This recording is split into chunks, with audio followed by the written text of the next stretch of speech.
Olá, uma linda noite a todos nós. Neste momento, já externando a alegria ao bom Deus e a todos os companheiros aqui da instituição, da Casa Espírita Suave Caminho. Claro que destacando o Márcio, que em nome de todos vocês faz o convite, e também a Fabi, que está hoje aqui colaborando à nossa reunião.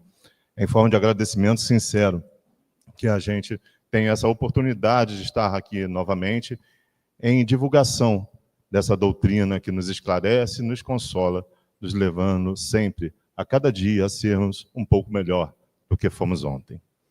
Para o tema da noite de hoje, que o intitulamos O Amigo Oculto, talvez os companheiros, nós estamos no mês de janeiro, e tenham até pensado, acho que ele errou a data, né? Afinal de contas, a brincadeira de amigo oculto costuma ser realizada normalmente no mês de dezembro, mês de diversas confraternizações, as quais, de alguma forma, as pessoas se reúnem e, através daquele cestinho com números ou nomes escondidos, né, pegam e selecionam algum outro quem irá presentear, ao qual normalmente é mesmo oculto, quando não entra em cena o doce marmelada.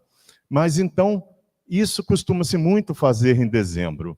Mas acaba que nós trouxemos o tema para janeiro, que obviamente, é claro, fazendo essa introdução de forma jocosa, não vamos tratar dessas confraternizações momentâneas do dezembro que passou, mas tratar do tema, título, O Amigo Oculto, que nós depois o informaremos também numa obra, a qual está intitulada e que encabeça um texto que nos servirá ao estudo de hoje. Passados os dias do Calvário, cena forte, aliás, demasiadamente forte, que atingiu a todos aqueles que, naquele momento, tinham se reunido numa coletividade, de uma sociedade, em torno de um indivíduo messiânico, previsto antes nas escrituras anteriores do Antigo Testamento, nos livros sagrados dos hebreus, judeus, como aquele que viria restaurar um reino entre nós.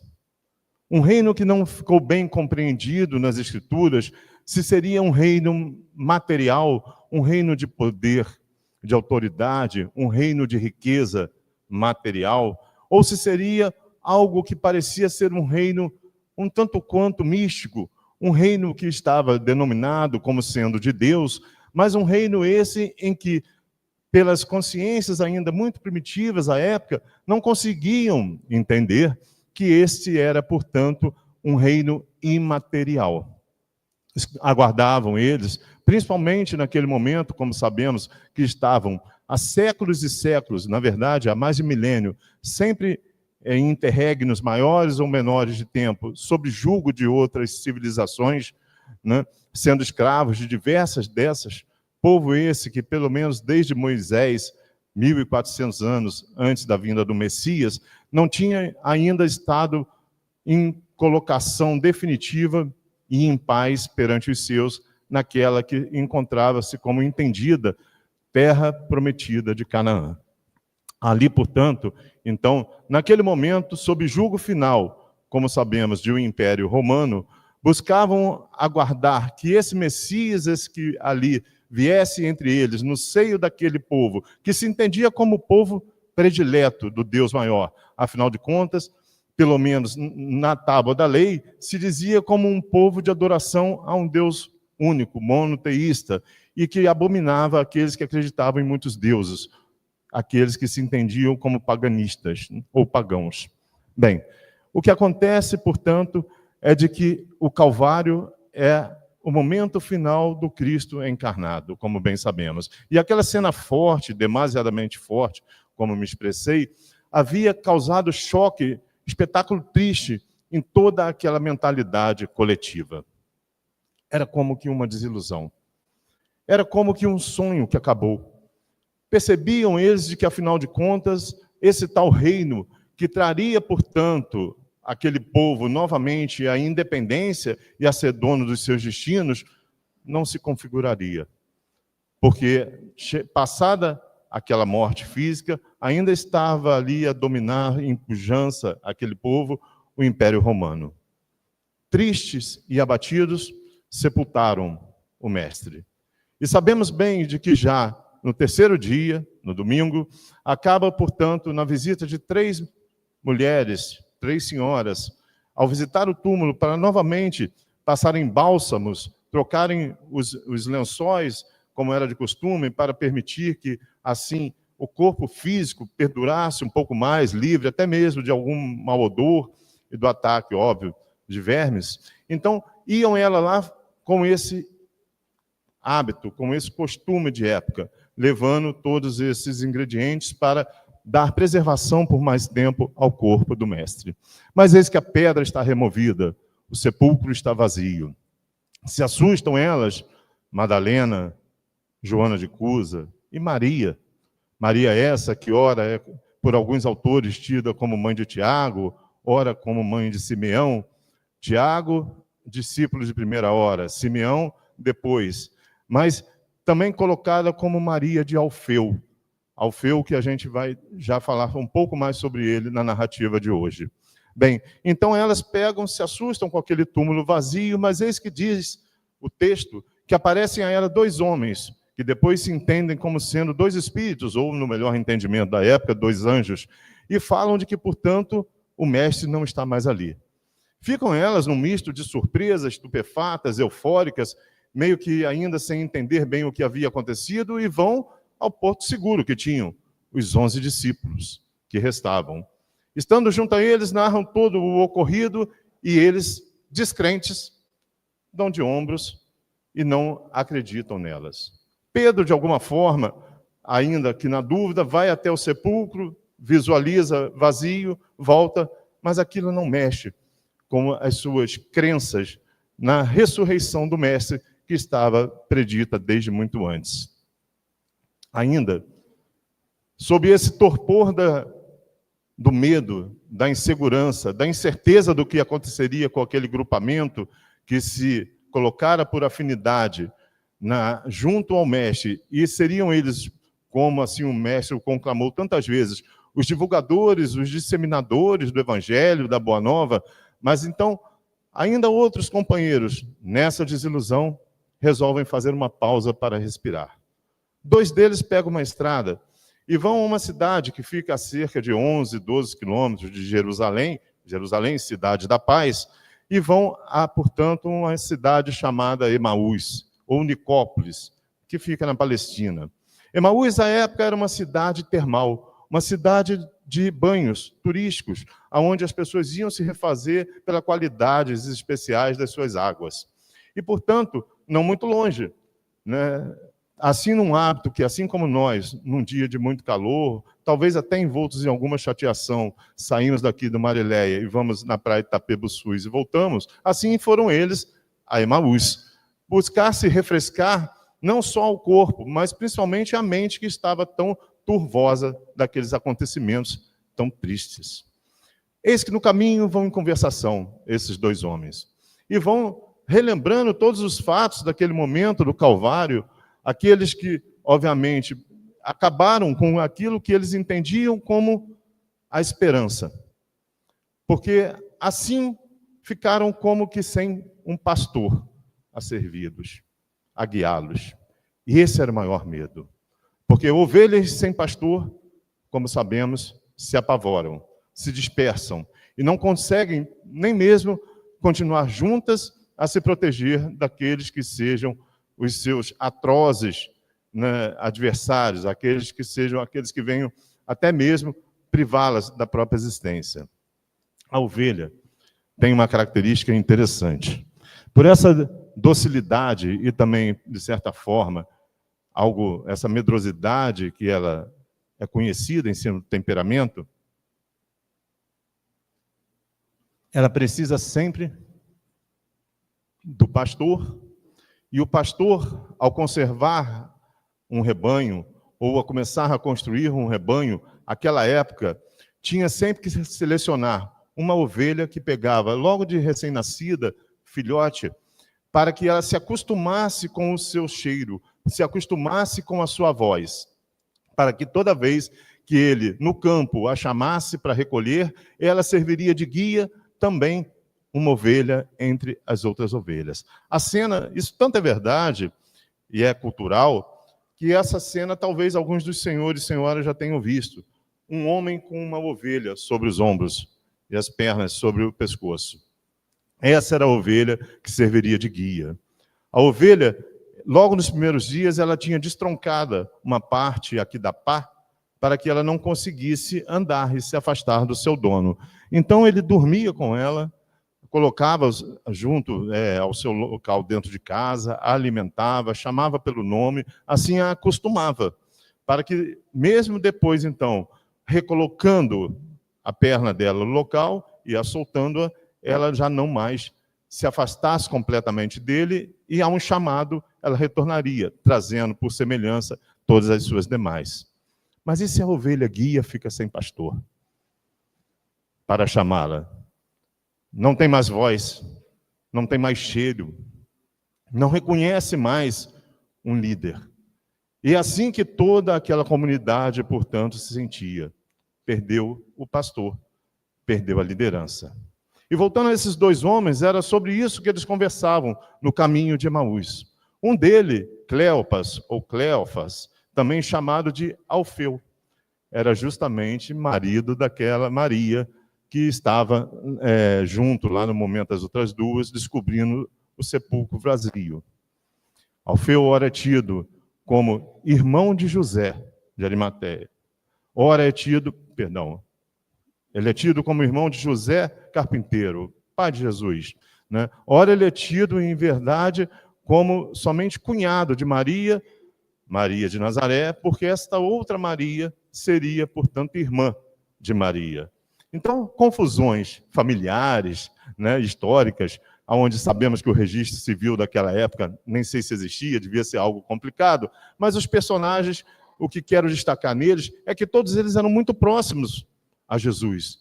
Estavam acostumados com o mestre, acostumados com sua voz, acostumados com o seu doce odor, acostumados a serem chamados a ensinamentos, a serem acolhidos, consolados. Então, todos esses, muito próximos, eram como aquelas ovelhas que perdem o seu guia, perdem o seu mestre, o seu pastor, e ficam como perdidas, sem saber mesmo para onde rumar. Mas eis que nesse caminho, na passagem que está narrada em Lucas 24, a gente lê de que se aproxima dele um outro indivíduo. Esse indivíduo os pega nessa conversação e pergunta: por que estão tão tristes? E Cleofas responde: mas não sabe você o que tem acontecido nesses dias aqui em Jerusalém? Não, o que houve de tão grave? Ora, o mestre, o Messias, Jesus, Filho de Deus, foi morto pelos sacerdotes e pelas autoridades.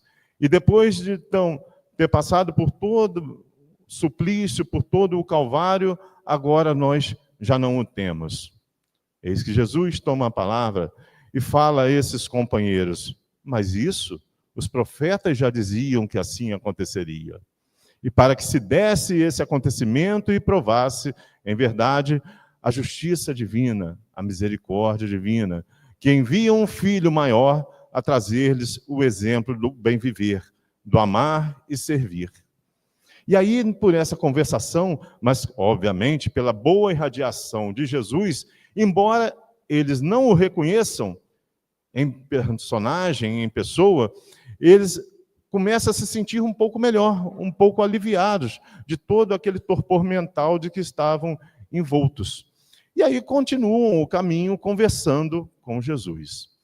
Alegremente, Jesus diz que vai deixá-los, mas eles então insistem: não, vamos chegando já a Emaús e vamos parar numa pousada, fique lá com a gente, vamos nos alimentar. Jesus assentiu, chegou lá, foi servido um pão, e na hora que Jesus pega o pão e faz a imagem simbólica de reparti-lo e dividi-lo, eles enfim entendem que era Jesus que ali estava.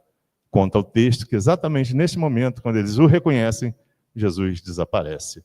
Porque ele estava ali, obviamente, numa situação de materializado, né, em perispírito. Então, esses dois companheiros, agora alegres, como que já crentes na ressurreição do Mestre, na comprovação de que a vida não se termina com a morte do corpo físico, voltam correndo, portanto, a Jerusalém. Haja disposição física, né? Naquele momento, os corpos mais treinados, obviamente, a essas práticas, né? Do que nós nesse momento. E aí pegam e chegam, portanto, novamente àquele grupo dos 11 discípulos. E externam a eles todo o ocorrido. E eis que os discípulos não acreditam. Mas no momento logo seguinte, que aí também esse momento já está narrado até mesmo em Marcos 16, Jesus aparece a todos eles.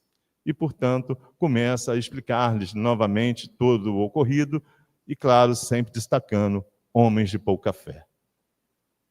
Bem, esse texto, essa passagem que nós falamos que está narrada de forma maior, né, em Lucas 24, mas que tem pedaços que são compartilhados em Marcos 16, caminho de Emaús, é o que vai nos servir hoje às nossas reflexões, aos nossos estudos.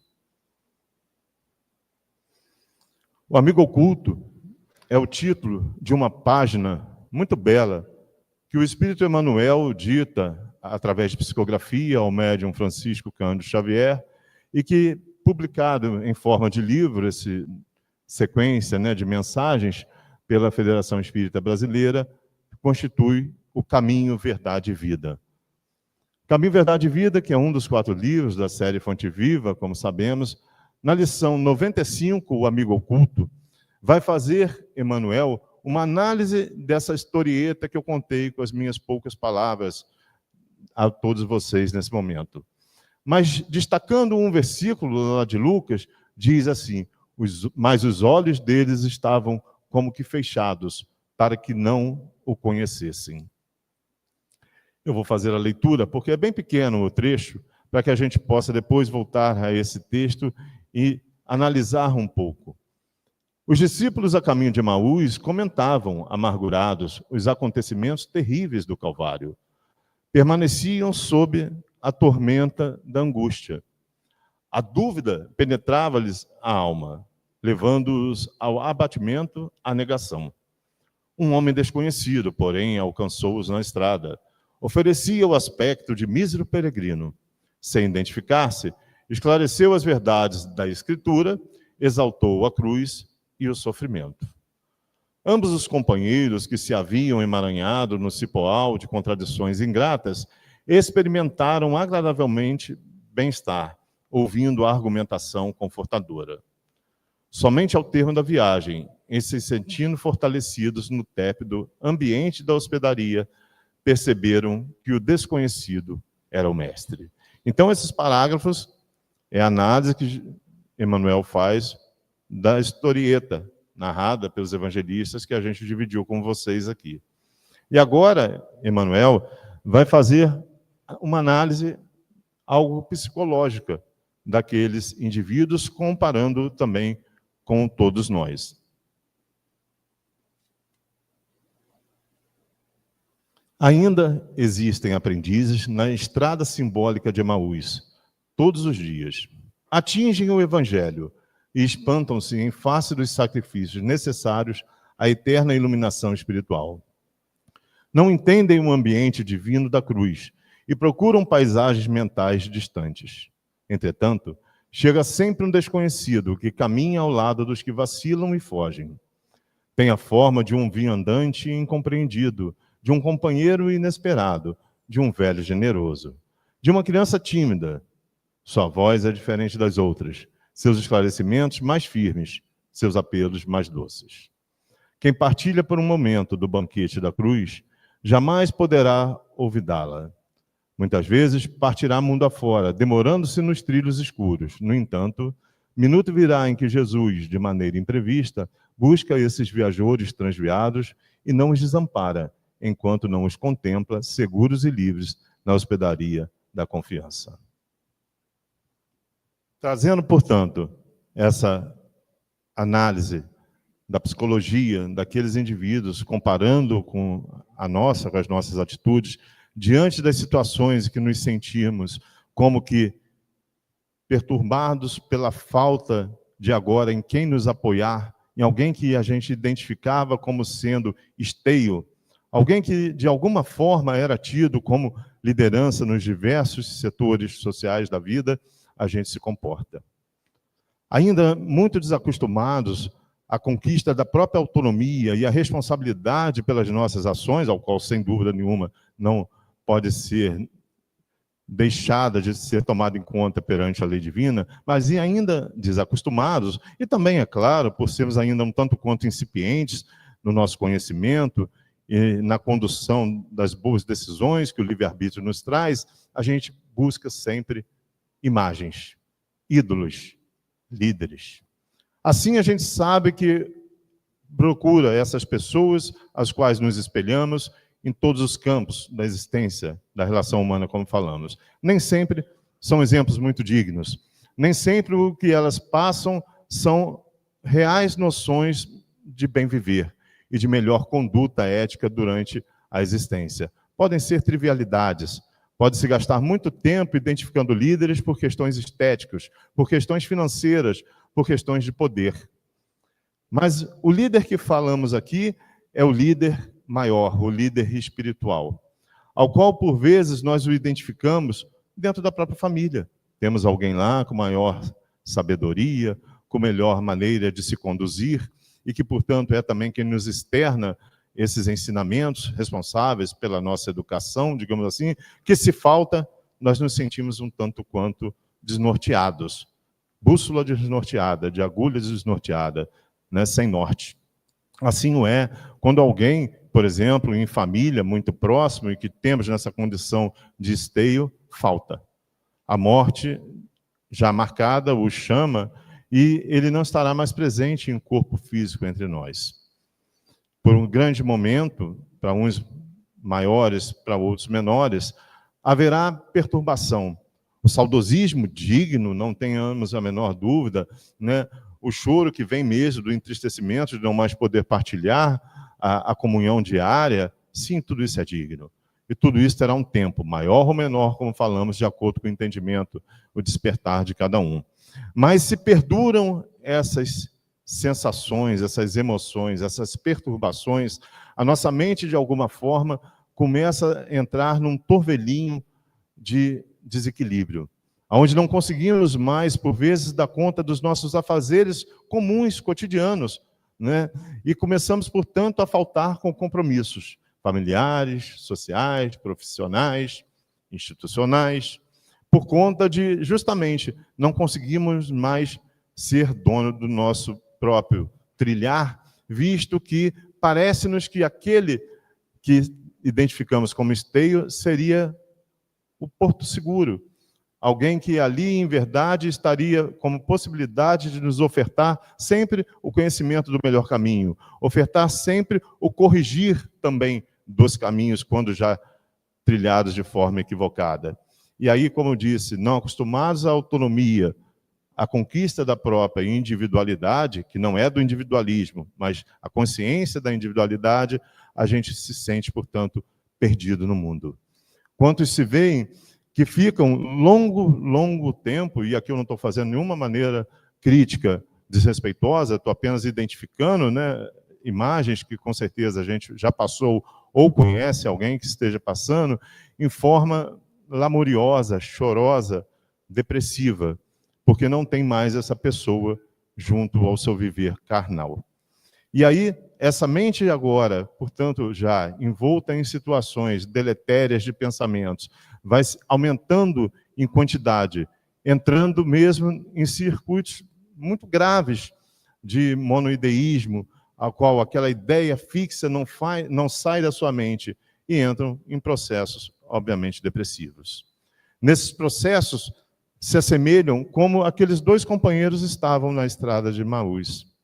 E aí, eis que vem um emissário, que ali naquele caso era o próprio Jesus, Messias, a tentar reconduzir-lhes ao equilíbrio da mente, a tentar fazer com que eles possam estar um pouco mais agora retomando a sua consciência, retomando, né, o domínio do próprio pensamento para recuperar a ordem da própria existência.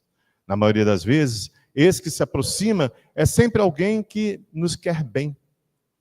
Lembremos que quem está mais próximo de nós a nos influenciar positivamente é aquele que chamamos de espírito protetor, amigo espiritual, anjo guardião e tantos outros nomes, dependendo do entendimento que se dê.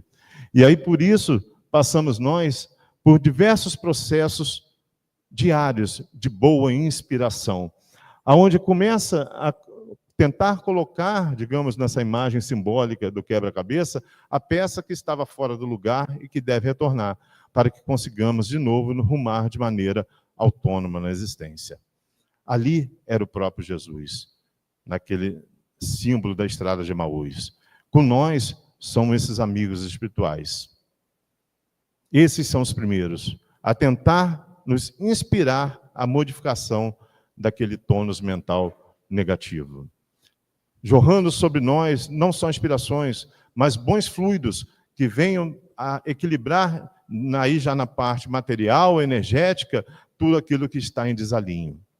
Mas, como diz também no texto de Emmanuel, chegam outros encarnados, em forma de alguém que fisicamente mesmo vem ao nosso lado trazer-nos força, amparar-nos, ombrear-nos, trazer consolação, fazer para nós algo que já não estamos conseguindo sozinho fazer e nos auxiliar a nos reerguermos na tomada da conta da própria existência. Mas nós não reconhecemos nenhum e nem outro. E não reconhecer, nesse caso, por vezes, não estamos falando aqui mais de fisionomia, de identidades. Estamos falando, na verdade, de não dar crença, não dar valor àquele que, por bem querer, vem tentar nos auxiliar. Não nos falta bom auxílio em todos os momentos das nossas dificuldades humanas. Como estudando em O Livro dos Espíritos, os nossos amigos espirituais, esses espíritos familiares, espíritos protetores, eles não se afastam de nós. Eles não desistem da empreitada que assumiram conosco quando nós reencarnamos, em hipótese nenhuma. Inclusive, está também escrito em O Livro dos Espíritos que, ao voltar ao plano espiritual, muitas vezes essa relação de proximidade continua. E ele não desiste, principalmente por uma característica, porque todo bom anjo guardião, ele é um espírito bom. Ele não é um espírito imperfeito ainda, pelo menos no mesmo momento evolutivo que nós. Isso é óbvio. Ele tem que estar numa condição maior para poder nos inspirar bem e não se equivocar como nós já nos equivocamos tanto diante dos nossos caminhos. Se eles estivessem em situação igual à nossa, obviamente, cairíamos na análise daquele outro versículo tão bem conhecido. Seria um cego a guiar outro cego. E provavelmente os dois tropeçariam nos buracos da vida, nos espinhadeiros. Então, por isso, esse companheiro não aborta a missão de estar ao nosso lado. Por mais que, por vezes, nós de alguma forma falamos assim, parece que ele me abandonou. Parece de que já não mais conversa comigo, já não me inspira, já não tem mais aquela voz que vem de vez em quando a minha consciência, a me insuflar um bom pensamento, uma boa ação. Ele não se afasta, mas nós nos afastamos deles. Porque quando nós não estamos fomentando diariamente preces, quando não estamos buscando o bem agir, quando não estamos também fazendo essa sintonia com as ações no bem, é por isso que nós nos afastamos dele. E nesses momentos narrados, na imagem que estamos tratando hoje, nesses momentos algo bem anuviados, bem depressivos da mente, aí nós nos afastamos por uma quebra de sintonia. Não há quebra de afinidade, porque há essa ligação entre os dois, mas há a quebra de sintonia. Ou seja, agora aquela estação, né, de ondas sonoras já não consegue mais ser percebida naquele dial, né, como bem sabemos de um rádio. Então, nossa mente é que não consegue captar, porque estamos em momentos de energias vibratórias muito diversas. Claro que, logo assim que recobramos esse alinho da mente, do pensamento, nós o percebemos, certamente ouviremos com mais frequência novamente aquelas vozes a nos insuflar o bem e os bons pensamentos. Então, essa situação na figura do anjo guardião, do amigo protetor, é a mesma figura, voltamos a dizer, de Jesus que ali estava. Que só não foi reconhecido, não foi percebido, não foi ouvido num primeiro momento. Mas claro que, como tudo na vida, sempre há novas e novas oportunidades. No próprio texto que narrei, chegará o momento, então, que eles o reconhecem e dão crédito àquele ato maravilhoso, onde o aparecimento vai comprovar a continuidade da existência, a imortalidade do ser, do indivíduo, guardando todas as suas características e continuando em vida plena, se possível, a conquista da sua evolução maior. Existe um versículo que está em Paulo, em sua primeira carta aos Coríntios, que diz assim: as más conversações corrompem os bons costumes.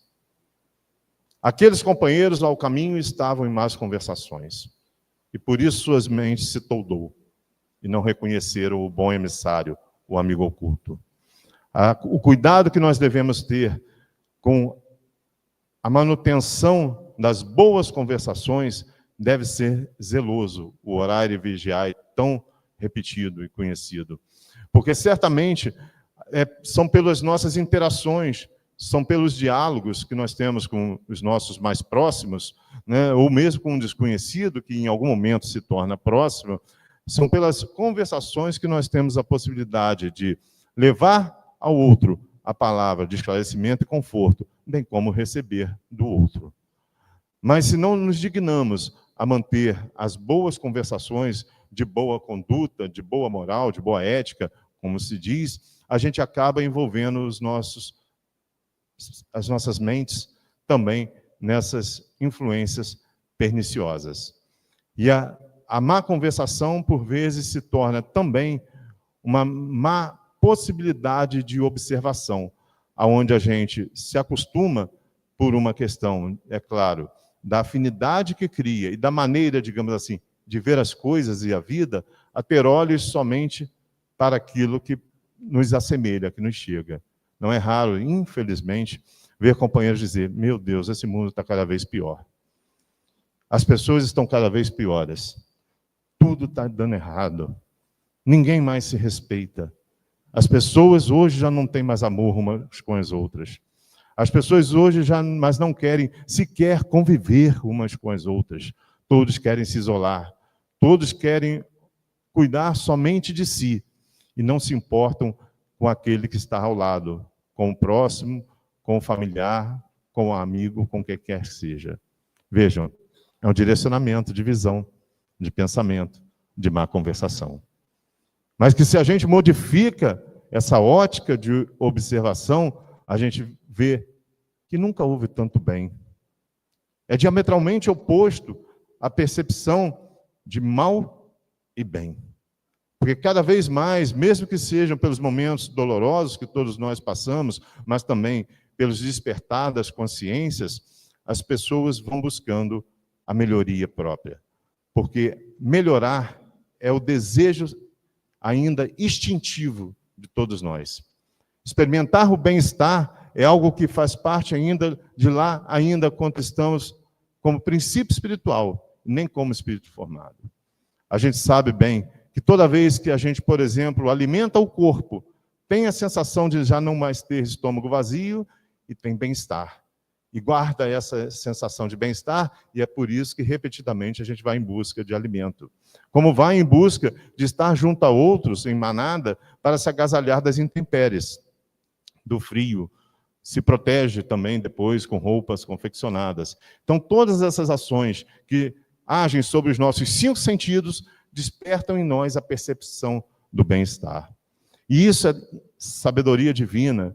Obviamente que, se isso acontece como instinto, é guardado depois muito mais pelo ser inteligente, que mesmo quando não de maneira consciente age na perseguição do bem-estar, toda vez que o experimenta, não fica indiferente. Afinal de contas, até mesmo no plano espiritual, aqueles que ainda estão estagiando em momentos dolorosos, em momentos de equívoco, de exemplo da má-fé, quando por vezes são aliviados em suas dores morais, né, em suas percepções, e por vezes até apresentados a um amigo oculto também do plano espiritual, fazem grandes modificações no seu entendimento e na sua maneira de agir. Aqueles que, por exemplo, ouvem os testemunhos das reuniões mediúnicas e sabem que o que eu estou falando é algo comum, e muito belo, e respeitoso, confortador e também estimulante, obviamente, porque a reunião mediúnica é fonte de muito aprendizado para nós que ali estamos, pois estamos tendo a possibilidade de antecipar sofrimentos e dores pelo depoimento confessional daqueles que ali estão. E, portanto, é um convite à modificação, ao melhor entendimento da existência. Mas, então, se nós nos permanecemos em más conversações durante muito tempo, modificam, infelizmente, os nossos bons costumes, modificam a nossa maneira de ver, de perceber o mundo à nossa volta. E vendo os vidros ali, me lembrei agora de um conto. Acho que os companheiros, muitos já ouviram, mas cabe relembrar, para que venha ilustrar o quanto nós devemos ter cuidado com o pensar, com o falar e com o agir, para que não nos acostumemos a fazer essas três manifestações na forma da má observação ou do erro. Um casal jovem, sem filhos, muda para uma tão sonhada casa. A casa fica num quintal com bastante flores, árvores, ensolarado, mas também com sombreamento, num local muito calmo, num bairro muito tranquilo da cidade. É a conquista de um sonho, ao qual vinham ao longo dos últimos anos ajuntando numerário e também ideias para transformar aquele local físico num verdadeiro lar. E assim se mudam. Passam os primeiros dias, envoltos em todo aquele processo delicioso de mudança, de montar móveis, né, de furar paredes, né, de pendurar lustres, coisa que todos sei que todos os senhores gostam muito de fazer, assim como eu. Passam os dias, mas a mulher tinha um porquê daquele casal ter comprado aquela casa, daquela formação naquele local. A mulher vinha passando por um momento de depressão, algo muito forte. E o marido tinha esperança, portanto, de ao sair de um apartamento muito pequeno, apertado, em local tumultuado da cidade, estando agora em local mais aprazível, poderia, quem sabe, fazer reconforto a ela e ela sair daquele quadro. A frente da casa era toda envidraçada. A janela... a esposa que passava... Eu estou falando da esposa porque a história conta assim, companheiros. Só estou seguindo o roteiro do tema, tá bom? E aí a esposa, que era quem estava em depressão, a personagem, passava longos dias à sala, sentada à cadeira, olhando a vidraça. Acordava cedo, via o amanhecer, via o entardecer, o anoitecer, o marido chegava do trabalho, conversava um pouco, no dia seguinte a mesma rotina de contemplação. Eis que a frente da casa, que dava para o quintal, era toda envidraçada. E o que tinha ela também possibilidade de ver era uma vizinha, que era um muro muito baixo que dava para o quintal da vizinha, que passava por vezes ali, e era vista, pendurando roupas no varal. A companheira, portanto, observava, e quando o marido chegava à noite em casa, fez um comentário. Essa nossa vizinha, acho que ela tem alguma dificuldade. Parece que ela não sabe lavar roupa. Vejo que a roupa que ela está estendendo lá não está limpa, não está alva, parece algo manchada. O marido observa, acha melhor não fazer nenhum comentário naquele momento, e mais um dia virá.